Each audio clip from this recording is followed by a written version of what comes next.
Some journeys don't take you where you expect. They take you where you're needed most.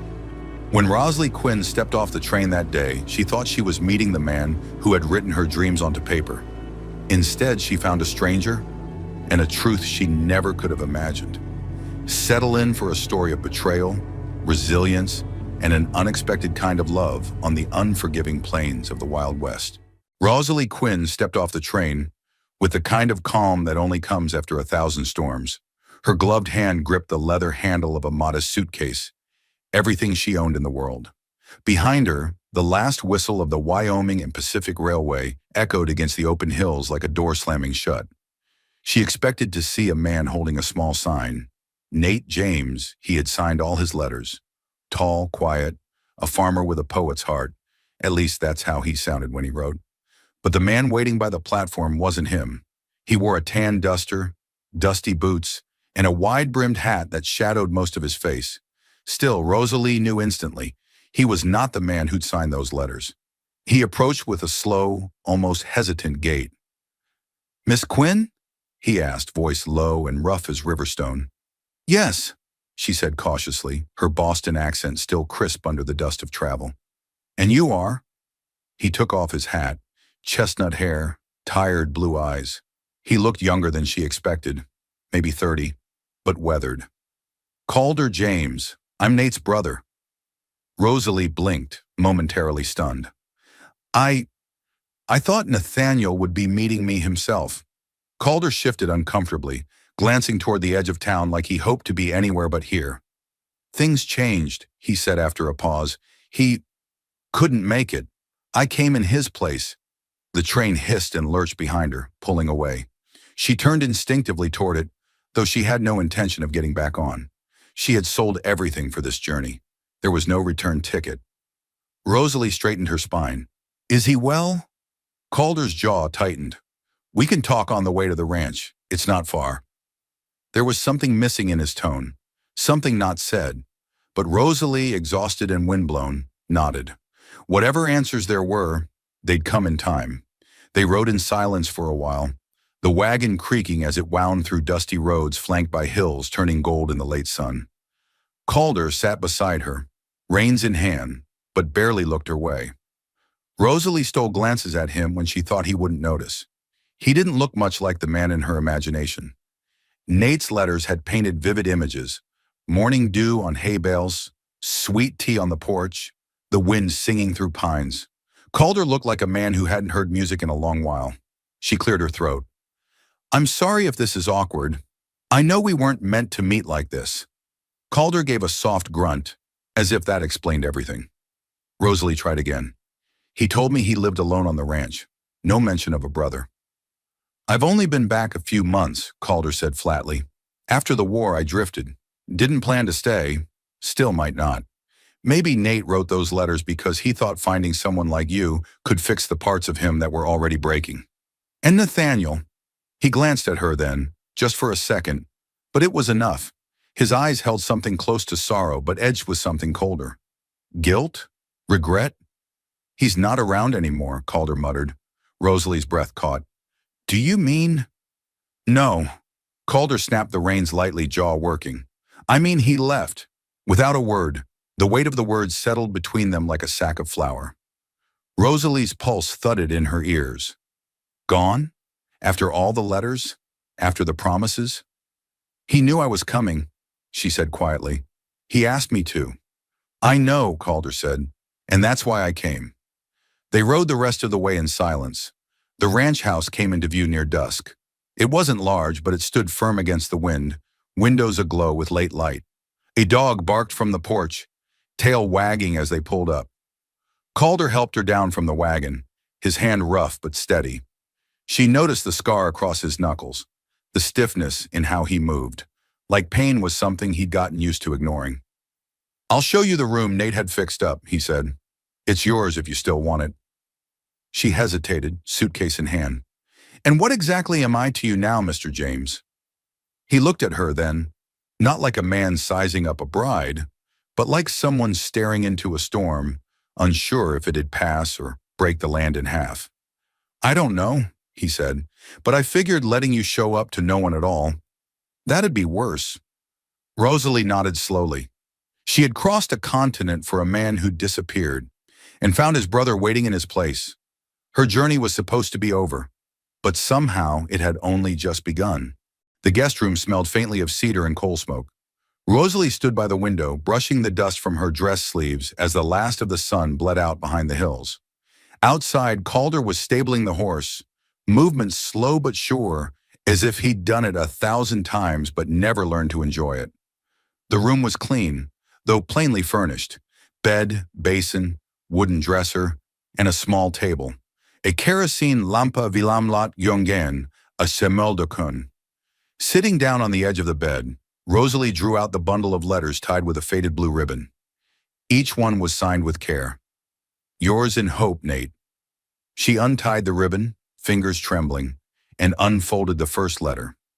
I imagine you with eyes full of questions and a heart steadier than mine. Life here is quiet, but I dream of a softer voice to fill the silence. Rosalie frowned. Something about the words felt too polished, too careful, as if they had been crafted for a stranger, not whispered from the heart. She read it aloud softly, then paused. In the dim light, with the wind whispering against the glass, the words didn't sound quite right. Or rather, they didn't sound like him. Calder. And yet, the phrasing, the cadence, something felt off. Not just about Nate, about the letters themselves. The next morning, Calder was already outside chopping wood when Rosalie stepped onto the porch. She watched him for a moment. His sleeves were rolled to the elbows, arms tense with each strike. He didn't look up. I read some of the letters again last night, she said, stepping down onto the dusty path. Did you? He muttered, not breaking rhythm. They were beautiful, she offered, cautious. But not really the kind of things a man writes without meaning them. The axe split another log with a crack. Calder set the pieces aside. Do you know what he said in the last one? She pressed. Calder finally looked up, squinting against the sun. Number I don't. Rosalie reached into her coat pocket and pulled it out. I can't wait to see the green in your eyes when you step off that train. I'll be the one in the brown hat, holding sunflowers. She waited. Calder said nothing. I saw no sunflowers, she said gently, and I've got blue eyes, not green. Calder exhaled through his nose, set the axe down, and wiped his hands on a rag. I never read the letters.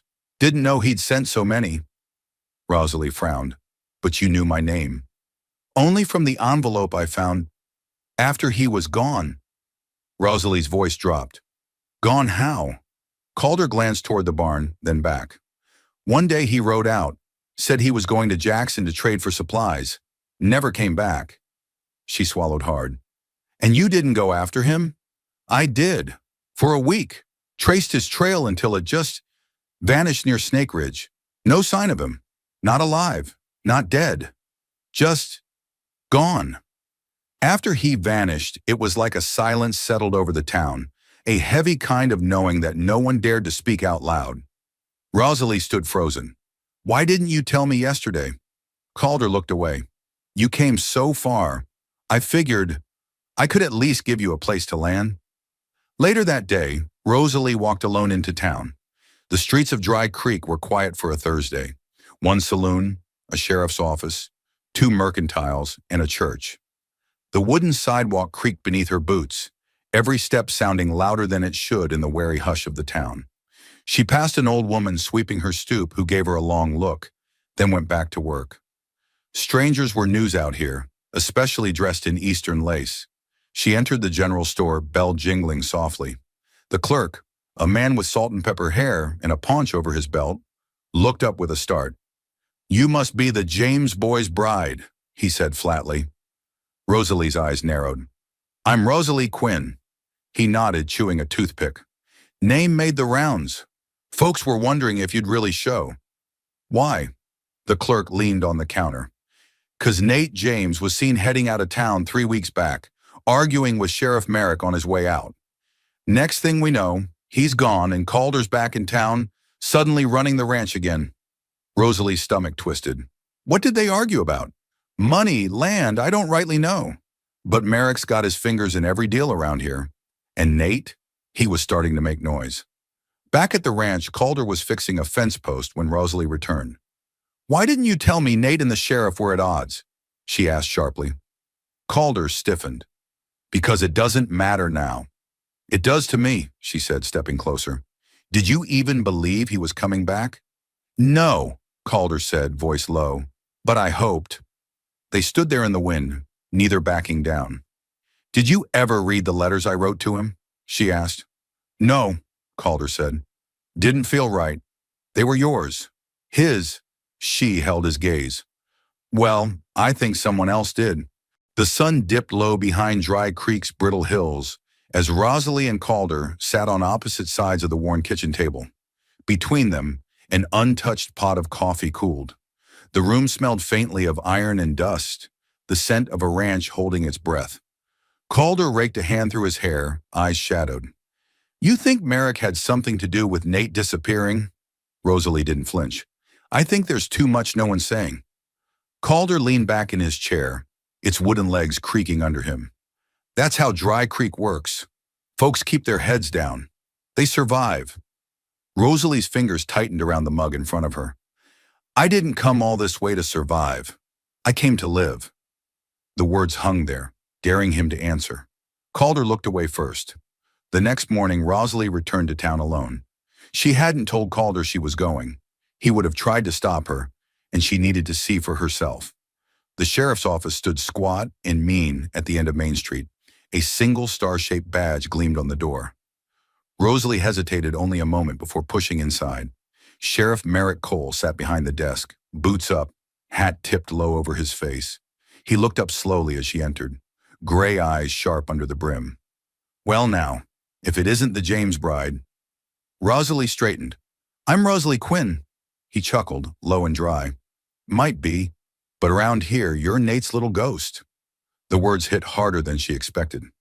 "I'm looking for information," she said steadily. Merrick dropped his boots to the floor and leaned forward, arms on the desk. "You and half the town.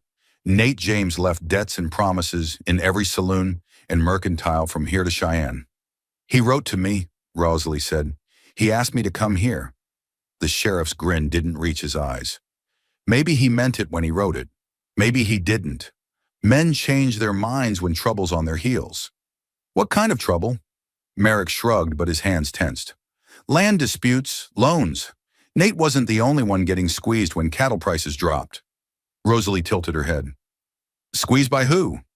"You ask too many questions for a lady who ain't got a man standing behind her," Merrick said, voice hardening. Rosalie stepped closer, hands at her sides but voice clear. "I stand behind myself, Sheriff. I always have." They stared at each other across the room. Two stubborn forces, neither willing to blink first. Finally, Merrick leaned back, smile thin. "Best advice? Let dead men lie." Rosalie left without another word. Back at the ranch, Calder was shoeing a horse when she arrived, sweat darkening the back of his shirt. He looked up, grimacing. "You went to Merrick." "I did," she said, tossing her shawl onto a porch rail. His shoulders sagged. "I should have warned you. He don't take kindly to poking." "I don't take kindly to being lied to," she snapped. Calder wiped his hands on a rag, moving slowly toward her. "You think I'm lying?" Rosalie swallowed, struggling to calm the fire inside her. "I think you're not telling me everything." He stopped a few paces away. "You're right." The air between them crackled, raw and waiting. Calder looked past her, toward the empty horizon. Nate didn't just leave debts behind, he left a mess. He started digging into land records, trying to prove Merrick and a few others were cheating settlers out of property. He was getting close. Rosalie's chest tightened. And then he vanished. Calder nodded grimly. "I think Merrick made sure of it." Rosalie's throat burned. "And you stayed silent." "What good would it do, Rosie?" he asked, voice rough. "Merrick owns the law here. One word against him, and you end up missing too." She flinched at the nickname, Rosie, as if he had no right to something so soft, not yet.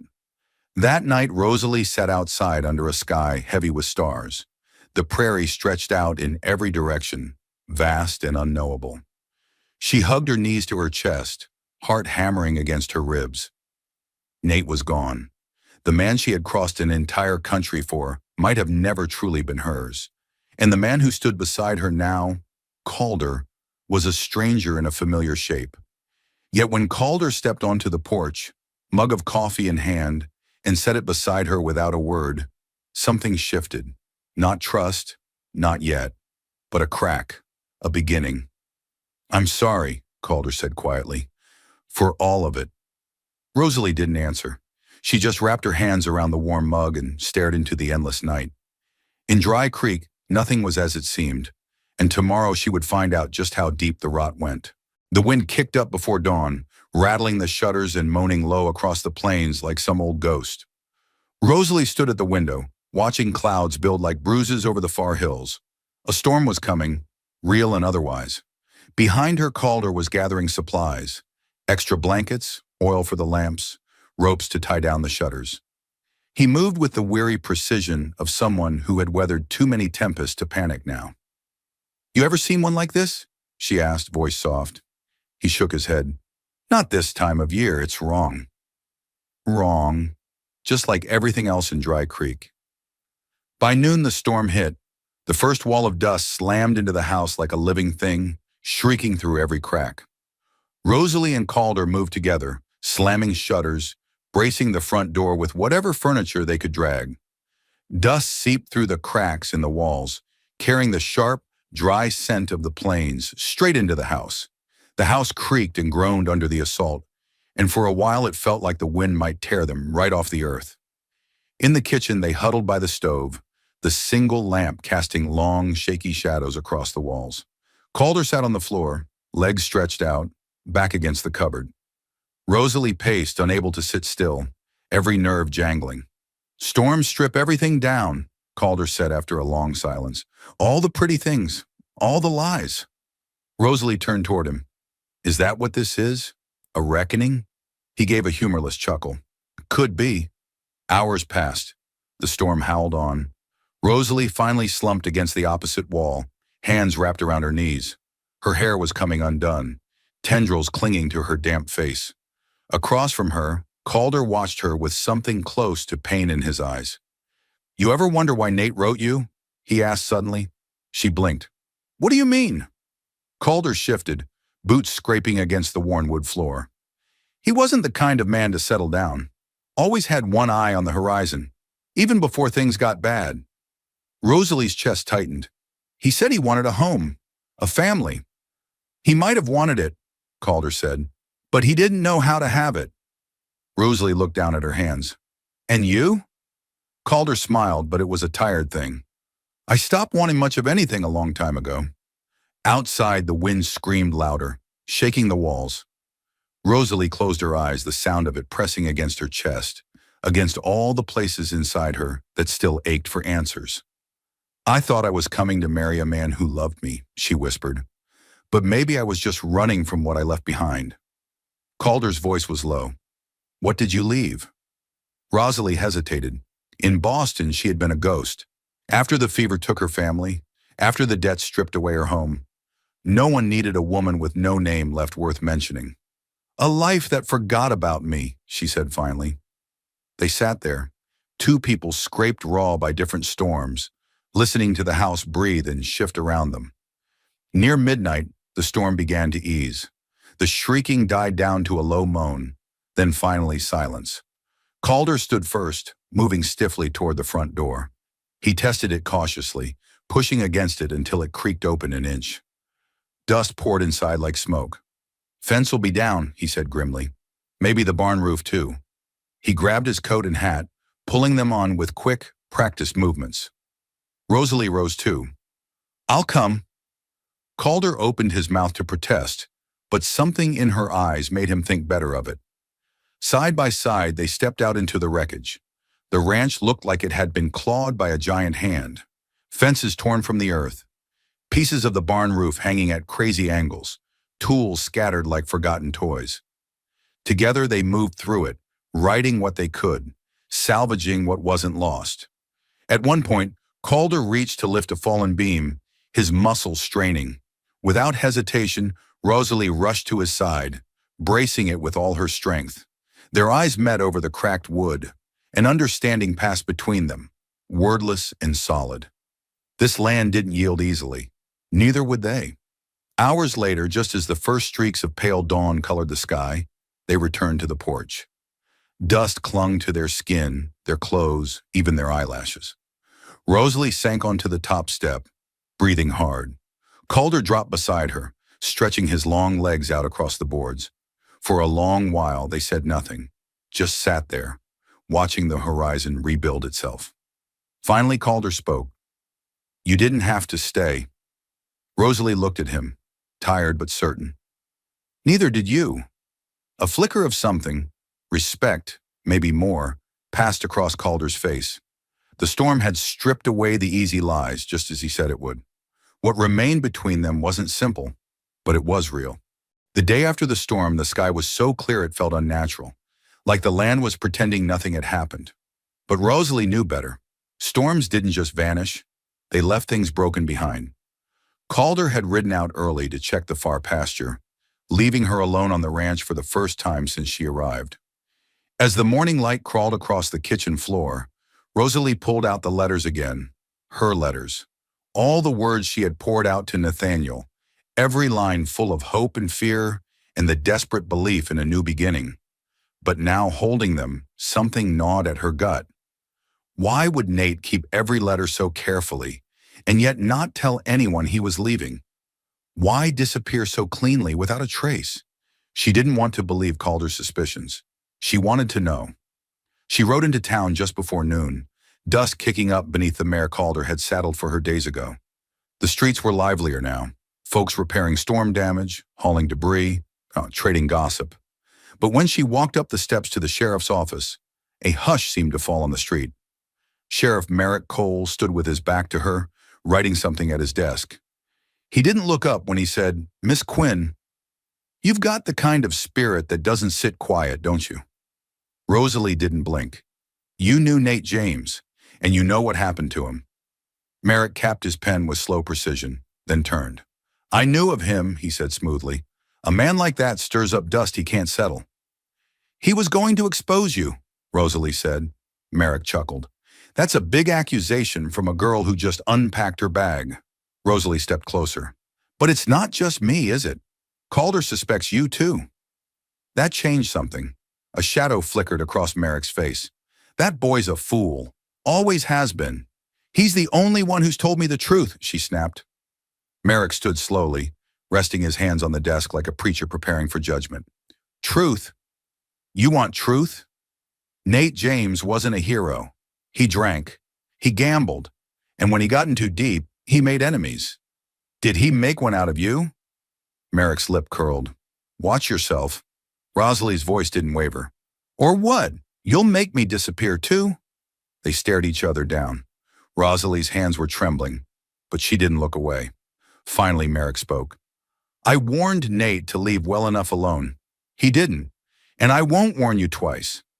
Rosalie backed out of the office, heart pounding, ears ringing. She didn't have proof, but now she had something almost as dangerous. A target on her back. Calder was already in the barn when she returned, hammering nails into a new support beam. When he saw her storm in, covered in dust and fire, he set the hammer down. "You went to him again," he said. Rosalie nodded. "He didn't deny it. Not really. He just made sure I knew I was next." Calder's jaw clenched. "Damn it, Rosie." She stepped forward, voice rising. "Don't you dare scold me like a child. I didn't come here to be quiet and afraid."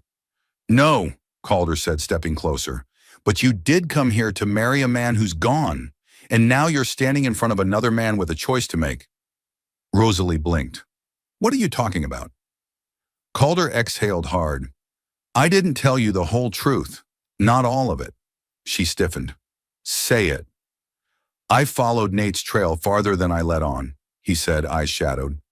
"I found his horse, saddle torn, blood on the rocks." Rosalie's voice cracked. "Why wouldn't you tell me that?" "Because if I did, you wouldn't have stayed, and I needed you to." She stared at him, something between grief and fury crashing through her. "You needed me?" Calder nodded slowly. "Not the way Nate did, not with promises. I needed you because you're not afraid to ask questions, because you made this place feel like it could be real again." Tears welled in her eyes, but she didn't let them fall. "You should have told me," she whispered. "I know," he said, "and I'm sorry." They stood in silence, the wind whispering through the cracks in the barn wall. Finally, Rosalie spoke. "Then help me finish what Nate started. Let's find out what Merrick is hiding." Calder looked at her, this woman who had arrived expecting love and found rot, and saw something stronger than anything he'd known. He nodded once. "We'll do it together." 3 nights later, under a slivered moon in the hush of late summer wind, Rosalie and Calder rode quietly into Dry Creek with one goal: expose what happened to Nathaniel James and bring down the man who'd buried the truth beneath dust and silence. They weren't armed with rifles, just a ledger. Found tucked behind a false wall in Nate's old room, beneath a loose board Calder hadn't thought to check until Rosalie insisted. It held names, numbers, land deeds, and a scrawled map pointing straight to the sheriff's private claim. Land that never legally changed hands. Stolen land, and on the last page, one final note: "If I disappear, Merrick Cole knows why." Sheriff Cole was still at his desk when they arrived, boots on the floor this time, eyes sharp as if he'd been waiting. "You came back," he said. "We brought something," Rosalie answered, lifting the ledger. "From Nate." His jaw twitched. Calder stepped forward. "He was documenting every deal, every lie. You were fixing land disputes, pushing ranchers out, using your badge to scare the rest into silence." Cole didn't blink. "And what are you going to do with that little book? Read it to the church choir?" "No," Rosalie said. "We're giving it to Judge Caraway. He arrives tomorrow from Cheyenne." That got him. The sheriff stood, slow but taut like a trap resetting. "You won't leave this office with it." Calder didn't move. "Then you better kill us now." Cole reached for his drawer, but before his fingers found the handle, the door behind them creaked open. 2 men from the town stood there, one holding a shotgun, the other a lantern. "We heard enough," said the older man. "About time someone took the law back." Sheriff Merrick froze. His silence said everything. By noon the next day, Cole was shackled to the back of a marshal's wagon. The town watched, silent but wide-eyed. Some nodded. A few spat. One boy threw a stone. Calder stood with Rosalie near the general store steps, hand lightly on the small of her back. She hadn't said much since dawn. "Still think you're leaving?" he asked. She looked up at him, eyes pale and tired, but clear. "I thought about it, about packing my things, heading somewhere new. But there's something about this place." He waited. Rosalie smiled faintly. "It doesn't give you anything easy, but it gives you the chance to build something, if you fight for it." Calder gave a quiet laugh. "You really are nothing like I expected." "Good," she said, turning toward him fully. "Because I didn't come here for someone else's idea of a wife. And I don't need saving." "I know," Calder said, voice low. "I think maybe I need you more than you ever needed me." For a long moment, neither of them looked away. The crowd dispersed behind them, but they stayed rooted, as if the dust and wind had finally given them permission to stand still. That evening, back at the ranch, Rosalie sat on the porch swing Nate had built but never hung. Calder had fixed it to the beams that morning. The sun fell slow across the plains, bleeding orange, and rose into the sky. "Tell me," Calder said, sitting beside her, "if things had gone the way they were meant to, if Nate had been here to meet you, what do you think would have happened?" Rosalie leaned back, letting the swing creak gently beneath them. "He would have smiled, offered me flowers, told me all the things he thought I wanted to hear. And," she turned her head, "and I would have found out who he really was eventually. Maybe too late." Calder exhaled. "He wrote you those letters, but I was the one who read between the lines." Rosalie reached for his hand. "I didn't write to you, Calder, but somehow you're the one who answered." The wind blew soft across the grass. Somewhere in the barn, the horses shifted gently. They sat like that until the stars came out, quiet and steady. Not perfect, but real. What would you have done if you were in Rosalie's shoes? Would you have stayed and fought, or left to find a new beginning elsewhere? Share your thoughts in the comments. We'd love to hear what you think about Rosalie and Calder's journey.